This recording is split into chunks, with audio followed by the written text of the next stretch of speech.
안녕하세요. 화 좀 내본 여자의 화에 대한 이야기 한 박자 쉬고 임정입니다. 근본적으로 내가 분노 조절을 잘하려고 하면 어떤 상황이 발생을 했을 때 그 상황을 내가 어떻게 바라보고 있느냐, 어떤 생각을 갖고 바라보고 있느냐에 대해서 아는 것이 중요합니다. 동일한 상황에서 어떤 사람은 화를 내고요. 또 어떤 사람은 화를 내지 않습니다. 이것을 똑같이 봤는데, 똑같은 상황인데. 이런 상황은 왜 벌어질까요? 네. 이것을 바라보는 사람의 생각의 차이, 관점의 차이, 사고의 차이, 이런 것들로 인해서 누구는 화가 나기도 하고 누구는 화가 나지 않습니다. 만약에 B라는 사람이 화를 안 낸다라고 그랬을 때 B가 생각하는 것처럼 A가 생각을 한다라고 그러면 화날 일이 없겠죠. 간단하게 말씀드려서. 기원전 1세기에 에픽테투스라는 철학자께서 이런 말씀을 하셨어요. 사람의 마음을 혼란시키는 것은 사건 그 자체가 아니라 그것에 대한 판단이다 라고 말씀을 하셨어요. 사실 저는 이 얘기를 듣고 뒤통수를 탁 맞는 듯한 그런 느낌을 가졌었거든요.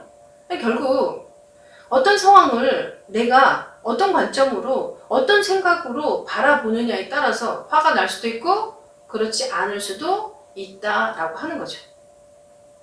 약속 시간을 잘 지켜야 돼 라고 생각하는 A가 친구 B와 C를 만나기로 했습니다. 2시에 카페에서 만나기로 했어요.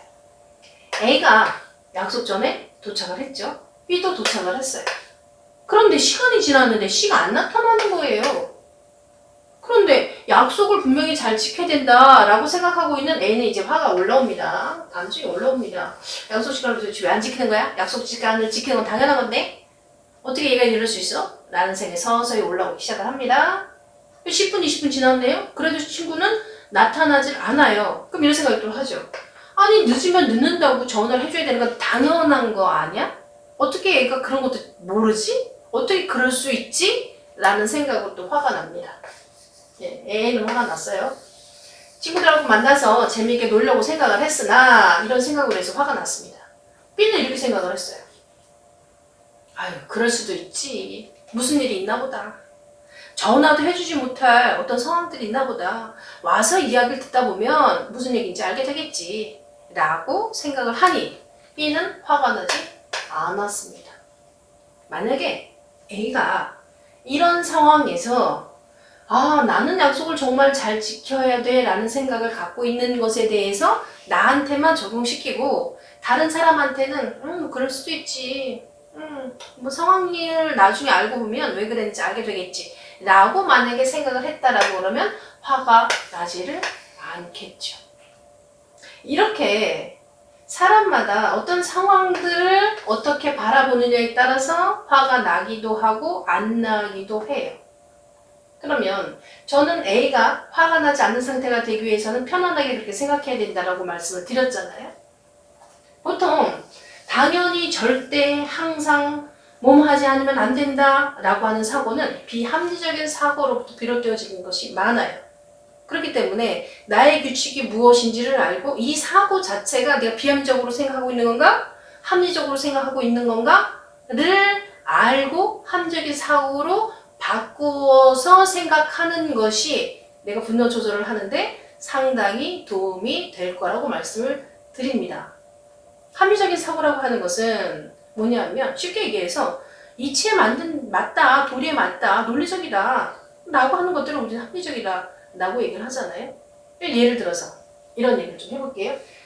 보통 본인의 규칙들을 제가 사실 지난번에 노트를 한번 마련하셨으면 좋겠습니다 라고 얘기를 했잖아요. 노트에 그냥 쓰는 거예요. 첫째, 여러 가지가 있을 수가 있겠죠, 사람마다.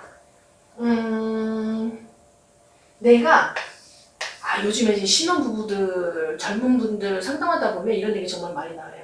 내가 설거지를 하면 너는 당연히 청소를 해야 되는 거 아니야? 이런 거. 내가 무엇을 하고 있으면 네가 무엇을 해야 되는 건 당연한 거 아니야? 라고 하는 거. 자, 두 번째. 약속은 반드시 지켜야 돼. 약속은 반드시 지켜야 돼. 세 번째, 이런 것들이 있을 수가 있겠죠? 나는 다른 사람하고 언제나 항상 잘 지내야 돼. 이렇게 생각하시는 분들 계세요. 되게 힘든 일일 거예요. 네 번째, 이런 것들을 생각해보죠. 뭐냐 하면 나는 실패하면 안 돼. 절대 실패하면 안 돼. 라고 하는 생각을 가질 수가 있겠죠. 뭐 여러 가지가 있을 수 있어요. 지금 연습 삼아서 얘기를 하는 거죠. 이런 상황들이 당연히 반드시 언제나 항상 절대 사실 우리 이렇게 살 수 없어요. 어떻게 이렇게 살아요? 이렇게 살려고 하는 것 자체가 얼마나 힘든 일이겠어요. 이런 상황들, 이런 사고들을 편안하게 생각하자는 거예요. 합리적으로 생각하자. 내가 편하기 위해서 당연히 청소. 뭐 여러 가지 이야기가 나올 수가 있겠죠. 성 역할에 대한 어떤 고정관념부터 비롯되어진 여러 가지 그런 상황들이 벌어질 수가 있겠죠. 당연히 나는 청소를 하면 당연히 너는 빨래를 해야 되고, 내가 육아를 하니까 너는 당연히 무엇을 해야 되고 라고 하는 거. 근데 당연히 해준다고 그러면 얼마나 좋겠어요. 내가 말하지 않아도 당연히 해준다라고 그러면 이게 하나 더. 말하지 않아도 알아야지. 말하지 않아도 당연히 알아요. 이런 생각하시는 분 정말 많습니다. 함정이상으로 바꾸는 거예요. 당연히 청소를 해야 돼. 해주면 감사드리지만 안 해주면 할 수 없어요. 이게 내가 당연하게 생각하고 있는데 상대가 모를 수도 있거든요. 그런데 모르는 것 가지고 내가 그걸 가지고 뭐라고 그런다고 그래서 관계만 깨질겠죠. 그러면 난 어떻게 편안하게 생각해야 돼요? 해주면 감사드리지만 안 해주면 뭐 할 수 없는 거고, 아니면 내가 좋은 말로 부드럽게 부탁할 수도 있겠죠. 이런 어떤 것 좀 해줄래? 내가 육아하는 동안에? 라고 얘기할 수도 있겠죠. 화가 나지 않은 상태에서. 근데 이미 이런 생각이 있다라고 그러면 지가 알아서 해야지 라는 생각 때문에 감정이 올라올 수 있다라고 하는 거잖아요. 이쁜 말로 하면 되는데. 약속은 반드시 지켜야 된다. 약속 못 지킬 수도 있어요. 약속 못 지킬 수 있는 이유가, 약속 못 지키는 사람 입장에서는 정말 그 이유가 있어요. 근데 사실은 그 이유를 들어본다라고 그러면 수긍이 가기도 하고 이해가 되기도 하는 부분들이 실제로 많아요. 근데 일단 단지 약속을 지키지 않았다라고 하는 그 사실 자체만으로 미리 화가 나는 경우도 있죠. 그래서 사실 알고 나서, 상황을 보고 나서 내가 화를 내도 사실 늦지 않는데 화를 내는 경우도 있죠.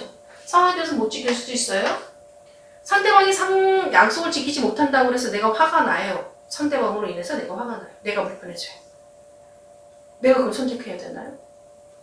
그럴 필요 없겠죠. 기다리는 동안에 내가 다른 일 하면 돼요. 다른 일을 보면 돼요. 그죠? 자, 또 나는 언제나 항상 누구하고나 잘 지내야 된다. 상담을 하다 보면 이런 분들 정말 많으세요. 평화주의자. 이 사람도 잘 지내야 되고 이 사람도 잘 지내야 되고, 싸움이 있어서는 안 되고 갈등이 있어서는 안 되는 거예요. 그러려니 모든 관계들을 다 살피고 보살피고 그 안에서 얼마나 힘들겠어요. 왜? 자기가 불편한, 갈등 있는 관계를 본다라고 그러면 내가 너무 불편한 거예요. 내가 편해지기 위해서는 갈등이 없는 상태가 되어져야 되니까 다른 사람 다 비유 맞춰야 되고, 원하는 거 해줘야 되고, 거절하지 못하고 어떤 그런 상황들이 벌어진다라고 하는 거죠. 있잖아요. 잘 지내면 좋겠지만요. 근본적으로 여러분들 그런 경험 있으실 거예요. 어떤 사람은 그냥 끌려요. 그냥 좋아. 그냥 통해. 어떤 사람은 그냥 싫어. 그쵸? 내가 정말 그냥 싫어. 무의식적으로 싫어. 뭔지 모르지만. 이런 분들하고 내가 잘 지내려고 한다? 정말 힘들고 어려운 일이에요. 굳이 내가 에너지를 소비하면서까지 그래야 될 필요가 있을까요? 라는 생각을 저는 합니다. 자, 또 절대 실패하면 안 된다. 살면서 실패할 수 있어요. 실수할 수 있어요. 제가 지난번에 그런 말씀 드렸죠. 내가 여러 가지 노력을 하는데 잘 안 되더라. 그런데 잘 안 된다 하더라도 실망하지 말아주세요. 왜냐하면 내가 분노 조절을 위해서 이런 방법들을 사용을 했는데 이런 방법들이 효과가 없구나를 내가 알게 되는 것이다 라고 말씀을 드렸잖아요. 네. 실패했다라고 하는 것은 또다시 이런 방법을 사용하면 안 되는구나를 알게 되는 거고, 살다 보면 실패할 수 있고 실수할 수 있습니다. 충분히. 뭐 실수라든지 실패라든지 이런 것들에 내가 정말 뭐랄까요, 뭐 집중을 해서 실제로 내가 이 순간에 정말 행복하게, 기쁘게, 편안하게 살아야 되는 것을 포기하는 것은 아닐까요? 아, 열심히 했지만 뭐 어쩔 수 없는 거고 어쩔 수 없고 다시 또 노력을 하면 되는 거니까 이렇게 생각한다면 어떨까요? 마음이 좀 편해지지 않으실까요? 자, 그 다음에 말하지 않아도 당연히 알아야 되는 거 아니야? 그건 당연한 거 아니야? 라고 생각하고 말씀하시는 분들 정말 많으신데요.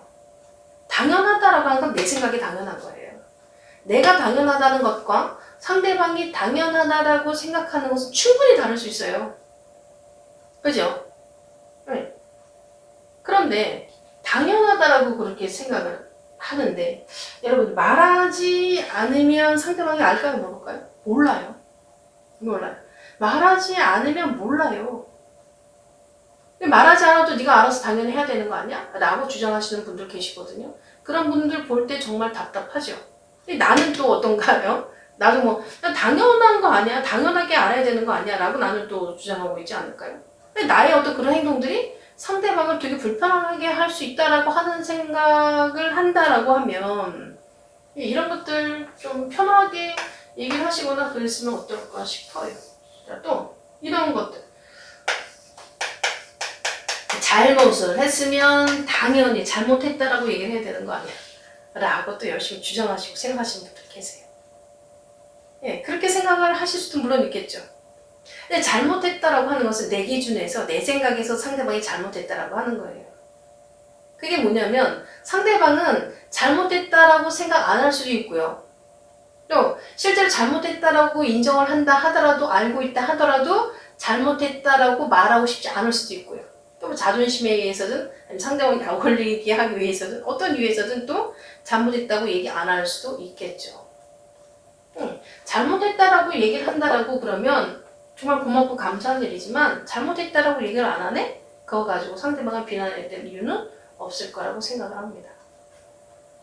살면서 나를 불편하게 하는 어떤 그런 규칙들에 대해서 한번 살펴보고 그런 규칙들이 내가 합리적인 사고에 의한 것인가 비합리적인 사고에 의한 것인가를 살펴보시는 것이 분노 조절을 정말 잘할 수 있는 그런 방법이 될 거라고 생각을 합니다. 오늘은 여기까지 강의하겠습니다. 감사합니다.